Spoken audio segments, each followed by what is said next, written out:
Hey, I'm Jisoo, and we just get some more awesome news when it comes to God of War Ragnarok's DLC titled Valhalla, which by the way is coming out tomorrow on December 12th.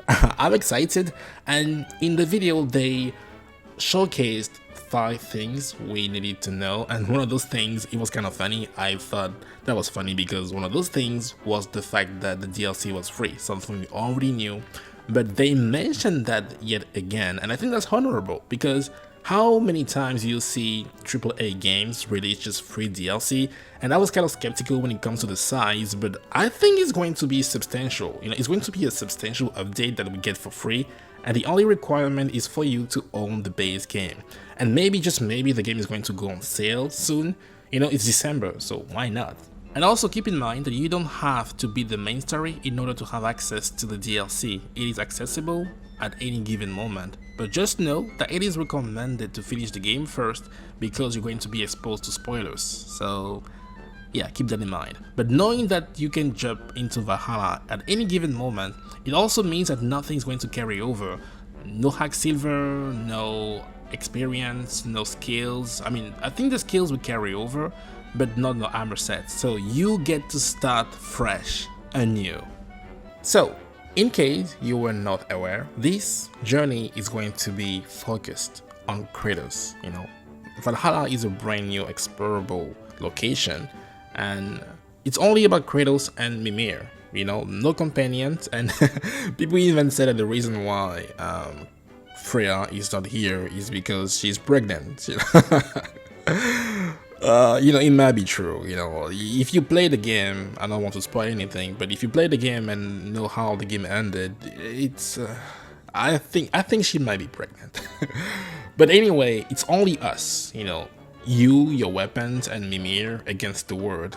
And they even said that some people, they said people from your past. It's very vague, we don't know who might just pop up. Maybe I was speculating about Zeus, or why not fight Baldur again? I would like to see Mr. I don't feel any of this again, or maybe the Valkyries or previous Greek gods, I don't know. But I'm hoping that the new enemies are not just bosses.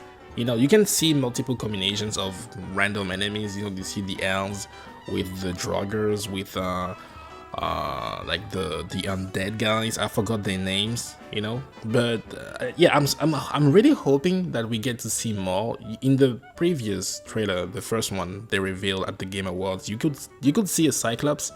So I don't know, I'm just hoping we get to see more enemies. And yeah, now let's talk about builds. You know how we've been pumping out build videos ever since the game came out. Actually, feel free to check them out if it is your first time playing the game, or if you just want to, just get better at playing, because they do transform your experience. So, you don't have your conventional builds because it's not your benefits, bonuses are no longer tied to your enchantments or your armor sets. It's all cosmetic. The armors are all cosmetic. But I did see that you can open some chests and get some stats, get some rank attacks, and even get some glyphs. I'm assuming the glyphs are replacing the armor, the enchantment and the benefits you usually get from the armors. So it's important to know what you want to build into. For example, in the main game, I don't know if it's going to translate into the DLC, but in the main game, well, you get different stats depending on the weapons you are using and their levels. For example, you get runic, a lot of runic from your blades, you get luck from drop near, and you get strength from the Leviathan axe. And I'm assuming, to make it fair for every player, even the people who haven't finished the game once or upgraded all their weapons, even in New Game Plus, all those stats are going to be reset. And you can even see that in the video they showed that you can find some stats and make a decision when it comes to whether or not you want to go for defense, strength, or luck, or cooldown. And I think cooldown is going to be very important because I saw the cooldown on some rank attacks and I thought, whoa, I don't remember them taking that long before being used again. 300 seconds is basically what more than 4 minutes, it's impossible. You have to build into cooldown, and that's interesting. You know, the glyphs also replace the enchantments, and you don't have any benefit from having an armor. All those I'll say bonuses, you know, being able to apply poison are going to be granted to you through glyphs, which is very it's interesting. So the more glyphs you have, the more bonuses you can acquire, which is it's so intriguing, and I'm curious. You know, I can't wait to get my hands on it and just mix and match and see what happens. Okay, now I want to talk about that roguelike approach because it's never been done before in a God of War game, so that alone makes the DLC admirable. You know, they ventured outside of the comfort zone, and I'm happy, you know, they're experimenting. Now, the thing with roguelikes is they don't usually allow you to choose a difficulty, they have a set difficulty. It's like playing I'll say a Souls-like game or a game made by From Software. You don't get to choose a difficulty. The difficulty is going to be, the game is going to be either hard or easy depending on the items or the drops you have along your run. So I'm guessing in this game there's going to be difficulty options just like in the first game, and I'm going to come back to those difficulty options, but I'm assuming you're going to have permanent upgrades, you know, the ones which they linger upon death, because you're going to die.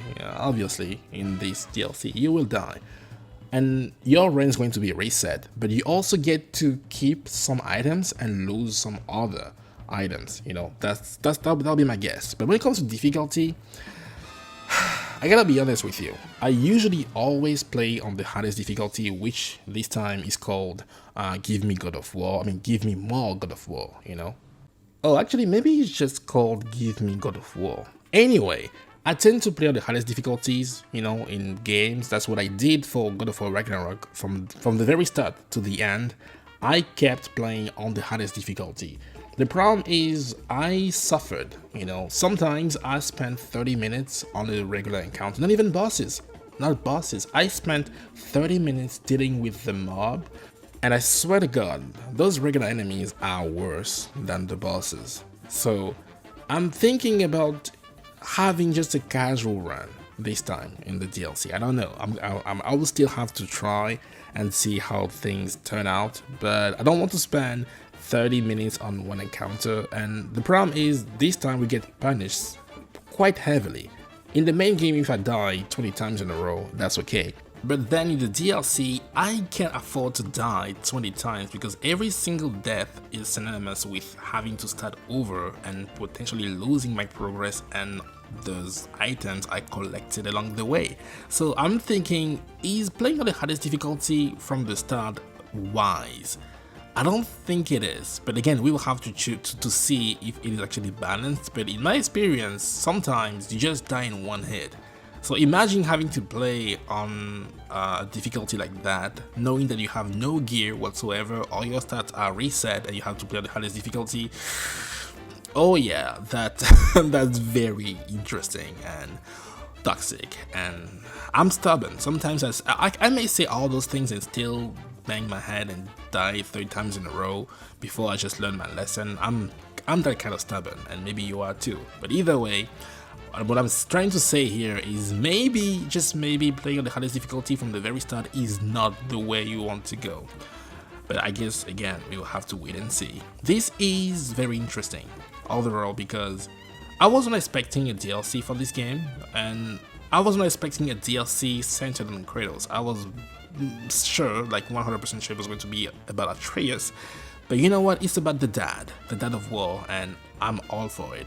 I'm Jisoo, and I will be streaming the DLC whenever it comes out, so be sure to come say hi and just hang out while I just die multiple times in a row because I'm bad at the game.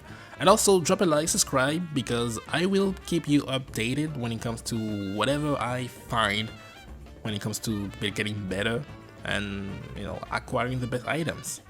I'll see you around. Peace.